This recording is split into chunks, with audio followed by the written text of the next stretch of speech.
Mesdames, Messieurs, bonsoir. Il est 19h30 sur Canal 3 Bénin. Voici les titres du journal. Première session administrative au titre de 2026 de la Haute Cour de justice. Les travaux ouverts ce vendredi à Cotonou s'inscrivent dans la poursuite par l'institution de la dynamique d'opérationnalisation de sa fonction judiciaire pour la redevabilité démocratique. Dans un instant, le compte rendu de l'ouverture des travaux.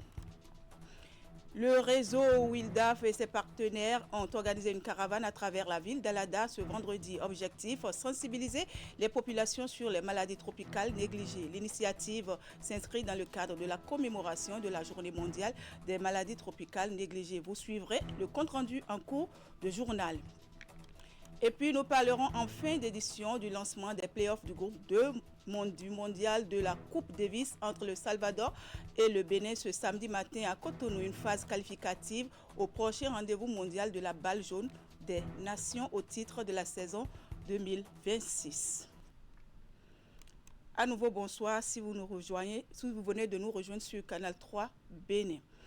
La 8e mandature de la Haute Cour de justice veut davantage rentrer dans l'histoire cette année, quelques mois après l'historique décision instaurant le traitement collégial des plaintes individuelles. L'institution poursuit sa dynamique d'opérationnalisation de sa fonction judiciaire pour la redevabilité démocratique. C'est sous ce sceau que la première session administrative au titre de 2026 s'est ouverte ce vendredi à Cotonou. Compte rendu de l'ouverture des travaux avec William Cliquin et Simon Rollon.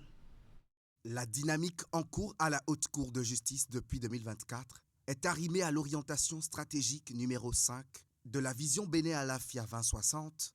La présidente de l'institution s'en réjouit dans les toutes premières secondes de son allocution d'ouverture. La première session administrative au titre de 2026 est un moment pour se remémorer le leitmotiv, une institution rénovée, judiciairement opérationnelle et au cœur de la redevabilité démocratique. Nous ne nous sommes pas contentés de dialoguer à Nati Tengu ou à Alada.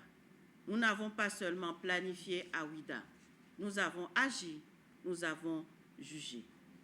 Les 22 et 23 septembre 2025 ont marqué l'histoire par une audience juridictionnelle thématique, par une assemblée plénière inédite et par cette décision fondatrice, la décision numéro 1/ACJ/AP, qui instaure le traitement collégial et motivé des plaintes individuelles.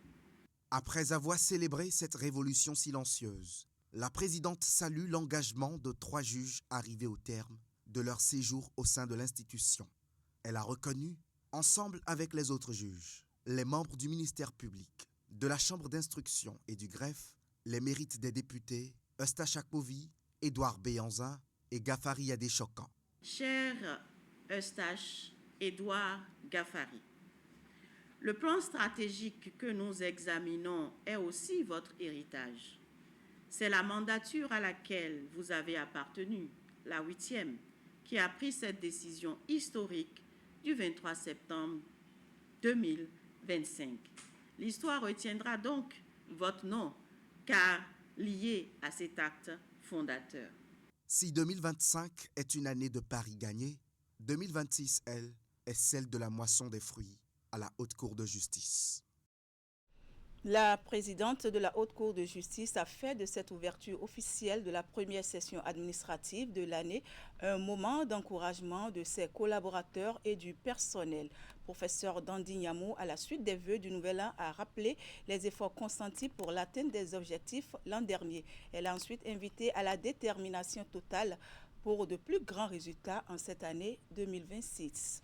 On écoute ce pan de son allocution. Il n'y a pas de vent favorable pour celui qui ne sait pas où il va. Ces mots de Sénèque résonnent avec une force particulière et ce d'autant plus avec le lancement mardi dernier de Bénin Alafia 2060, un monde de splendeur. Ces mots rappellent qu'une vision claire n'est pas un luxe, mais une nécessité.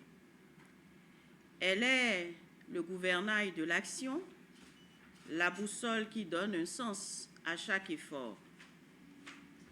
Notre cadre stratégique est ce gouvernail. l'expression collective de notre destination. Je vous adresse à vous et à vos familles mes vœux les plus sincères. Que cette année soit celle où nos pas individuels et collectifs portent des fruits durables pour notre institution et pour la République que nous avons l'honneur de servir. L'année 2025 devrait être charnière, l'année de la concrétisation. Et nous avons tenu le pari. Nous l'avons tenu, chers collègues, grâce à votre engagement indéfectible, grâce à votre attachement sans faille à l'état de droit, grâce à une résilience qui a surmonté chaque défi, grâce à votre foi inébranlable en l'avenir de notre institution. Avec vous, les lignes ont bougé. Et je le crois, l'histoire est en marche. Et 2026 en récoltera les premiers fruits. Et c'est précisément pour canaliser cette énergie, pour donner à cette vision toute sa trajectoire, que nous devons nous doter d'une boussole solide. Comme le disait Henry Kissinger, quand on ne sait pas où l'on va, tous les chemins mènent à nulle part. Activité au Conseil économique et social, la technologie classique de la chasse d'eau est une impasse dans des localités où l'eau est un luxe, en transformant les départements du Zou, du Plateau et des collines en pôle d'excellence pour l'assainissement écologique. Le Bénin dessine ainsi une voie innovante pour l'Afrique de l'Ouest. Entre hygiène, agriculture verte et inclusion sociale, le projet des toilettes sèches agroécologiques entre dans sa 4e phase à travers des réflexions lancées ce vendredi par le président du Conseil économique et social au siège de l'institution. Uri Gaba pour le compte-rendu. Autour de cette table, un front uni, l'UNICEF, le Rotary Club Paris Avenir, les préfets des départements des collines du Zou et du Plateau, quelques maires et des secrétaires exécutifs de mairie. Au cœur des assises, le projet de toilettes sèches agroécologiques. C'est des toilettes sèches, parce que dans les collines, il n'y a pas beaucoup d'eau et en plus, il n'est pas aujourd'hui, l'eau va manquer partout dans le monde avec le stress hydrique et donc on pense qu'il faut faire des toilettes sans eau. Leur spécificité, c'est qu'on sépare l'urine des fesses et on réutilise l'un et l'autre pour le maraîchage et l'agriculture ensuite. Il s'agit ici de transformer une contrainte environnementale en levier de croissance économique. En un mot, lutter contre la défécation à l'air libre tout en fertilisant les sols. Les toilettes agroécologiques sont venues pour aider aussi bien le centre urbain que les communautés rurales pour pouvoir donc améliorer leur cadre de vie. Si l'on construit des toilettes et qu'on ne veille pas à l'entretien, très vite, elles sont dans un état qui ne donne pas du tout envie de les utiliser. C'est pour cela que le gouvernement, ayant compris l'importance de la chose, a décidé d'accompagner pour ne serait-ce que garantir la maintenance et la prise en charge des agents qui sont recrutés. La mise en place de ce projet accorde également une attention particulière à l'équité sociale en intégrant l'accessibilité pour les personnes handicapées. Toutes les personnes à mobilité réduite désormais peuvent avoir accès aux toilettes publiques, ce qui n'était pas le cas avant. L'extension de ce projet n'est plus seulement une question de santé publique, mais un véritable outil de développement territorial qui allie résilience et mieux-être. En image, à présent, le président du Conseil économique et social a reçu en audience le représentant résident du programme des Nations Unies pour le développement PNUD dans l'après-midi de jeudi dernier à son cabinet à Cotonou. Une visite de courtoisie qui a permis au président Conrad Baguidi et son hôte Titus Osundina de discuter des possibilités de collaboration entre leurs deux institutions. Pour rappel, les relations de coopération entre le PNUD et le Bénin durent des décennies. Je vous invite à suivre à présent un extrait des propos du représentant résident du PNUD à sa sortie d'audience. Je suis là aujourd'hui pour faire une visite de courtoisie avec le président du Conseil de l'économie et sociale. Et parce qu'au niveau du PNUD, on a beaucoup de choses qu'on peut faire ensemble. On met l'accent sur l'aspect de l'économie, l'aspect du social. Aussi, on a échangé comment on peut faire au niveau de chiffres, au niveau de la contribution du PNUD. Dans l'actualité également, prévenir vaut mieux que guérir, dit-on. À Alada, une caravane a sillonné les rues de la ville pour attirer l'attention sur des maladies encore trop souvent ignorées. Des messages forts, des images parlantes et une mobilisation citoyenne portée par le réseau Wildaf et ses partenaires pour sensibiliser les populations aux maladies tropicales négligées. C'est une initiative qui s'inscrit dans le cadre de la célébration de la Journée mondiale des maladies tropicales négligées. Voici le compte rendu de Teddy Goudalo et Rachidi Soubirou. Cette mobilisation autour des maladies tropicales négligées de la commune d'Alada est l'œuvre du réseau d'ONG Wildaf en partenariat avec la fondation Agnès Dave. À travers cette caravane de sensibilisation, les organisateurs entendent informer et éveiller les consciences des populations sur ces maladies souvent méconnues, mais aux conséquences lourdes sur la santé et le bien-être des communautés.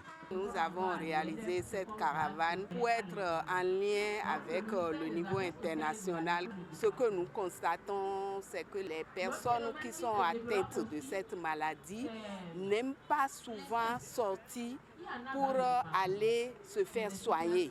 Tout au long du parcours, les pancartes portées par les participants véhiculent des messages forts assis sur les bonnes pratiques à adopter pour prévenir les maladies tropicales négligées.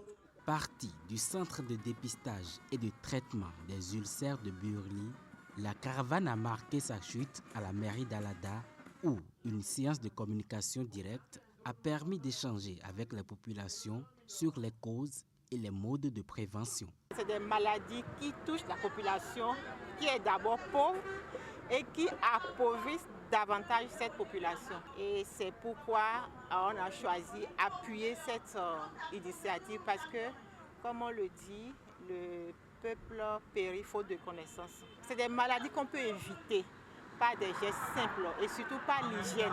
Avant Alada, cette caravane de sensibilisation a également sillonné les communes de Tofo et Zé. À travers cette initiative, le LDAF Bénin, réseau d'ONG de personnes engagées dans la défense des droits humains, notamment ceux des femmes, des filles et des personnes handicapées, réaffirme son engagement en faveur d'une santé communautaire inclusive et préventive.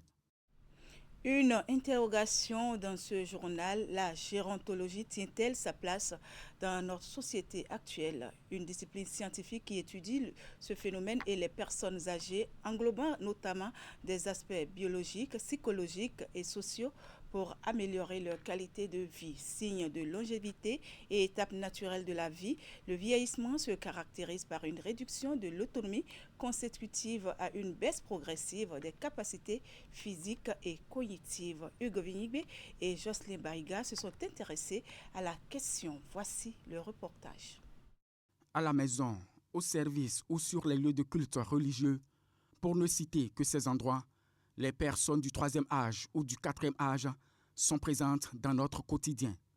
Entre limitation de l'activité physique, contrôle voire abandon de certaines habitudes alimentaires et incapacité à accomplir certains gestes de façon autonome, elle porte le poids du vieillissement et son cortège de contraintes. Pour autant, il existe une race de seniors qui fait courageusement face à cette phase de la vie. Dame Marcel en fait partie. Nous n'allons pas vivre aux dépens des autres. C'est pourquoi nous avons travaillé, nous avons atteint l'âge de la retraite. La retraite, ce n'est pas se reposer.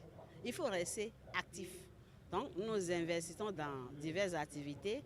Selon la présidente de l'Université du 3e âge, la gérontologie demeure active au Bénin. Cette science appuie les personnes âgées sur plusieurs plans, notamment celui de la santé.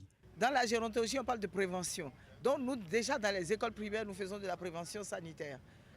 Donc j'ai une expertise en santé publique et mon point focus, c'est de faire de la prévention des maladies qui sont liées au vieillissement et d'autre part, former la jeunesse dès le départ pour savoir mieux se nourrir parce que la santé passe par la bouche.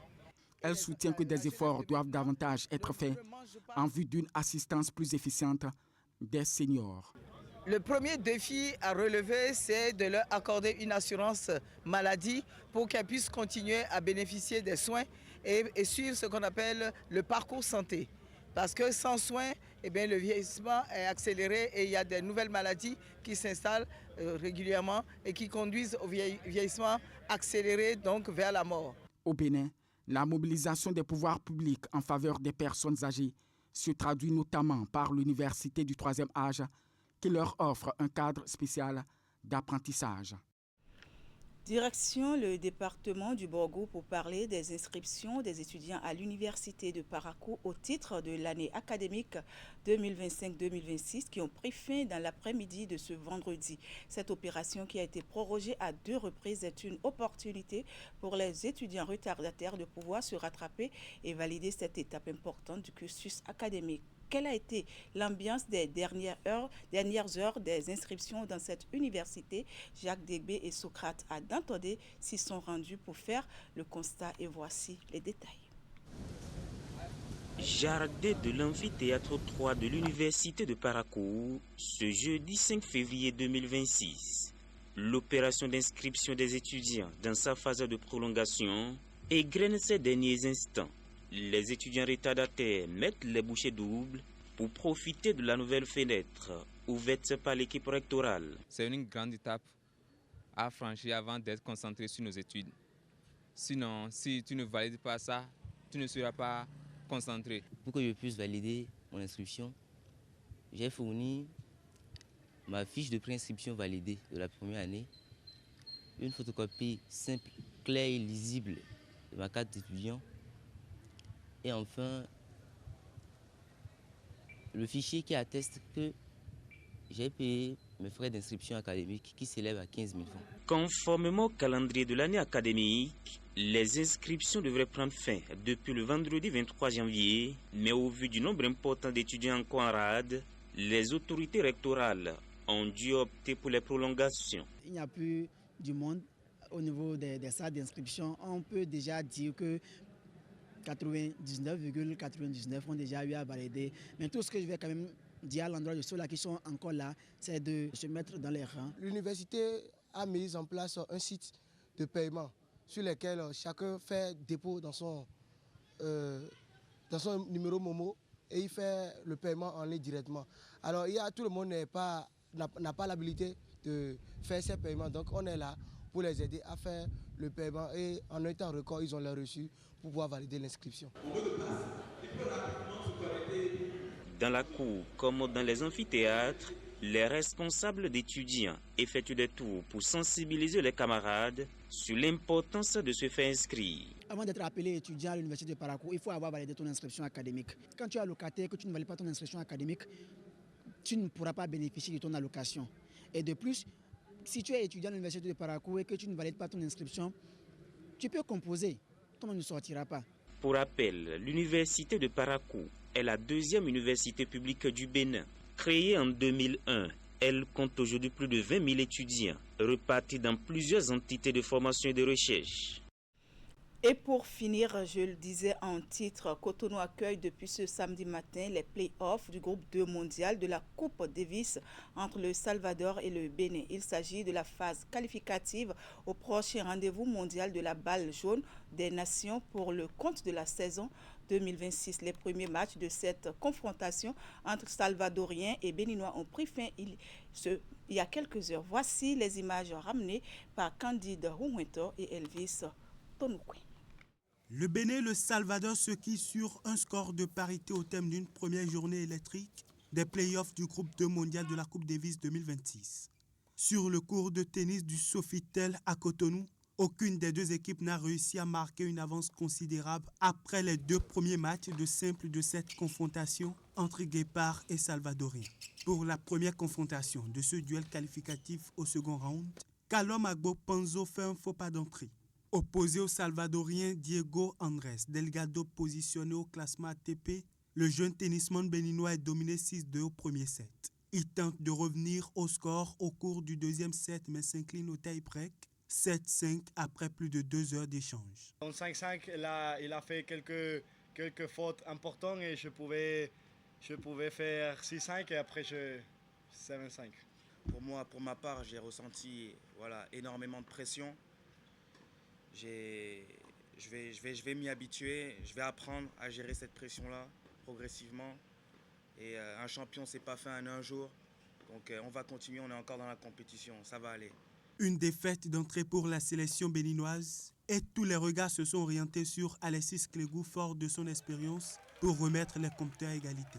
Face à un adversaire qui veut faire le prêt pour le Salvador, le numéro 1 béninois est resté 3 dans ses baskets, gardant de main ferme sa raquette. Il perd le premier set 1-6, remporte le deuxième set au tie-break 7-6, avant de s'offrir le troisième set 6-4, dominant ainsi le second match de la journée par 2-7-1 au terme d'une rencontre laborieuse. Et vers la fin, je sentais qu'en ayant gagné ce deuxième set, en ayant déjà remporté le jeu où j'ai sauvé les balles de match, je savais qu'en ayant gagné ce jeu, il y a quelque chose qui a changé. Et puis j'ai continué à croire que vraiment, c'est moi qui allais gagner ça, au final. Il y a cru et au bout, décroche la victoire pour le Bénin. Ce qui donne espoir à toute une nation pour la suite de la compétition. À 1-1 au thème de la première journée de la phase qualificative à Cotonou, les deux équipes se retrouvent ce dimanche 8 février 2026 pour les 3 derniers duels, dont un de double et 2 de simple inversé. 3 matchs qui seront déterminants pour la qualification au dernier tour. Eh bien, c'est sur ces images que se referme ce journal que je remercie d'avoir suivi. Merci également à toute l'équipe de préparation, de réalisation et de diffusion. Très belle soirée et excellent week-end à toutes et à tous en compagnie des programmes de Canal 3 Bénin. Au revoir.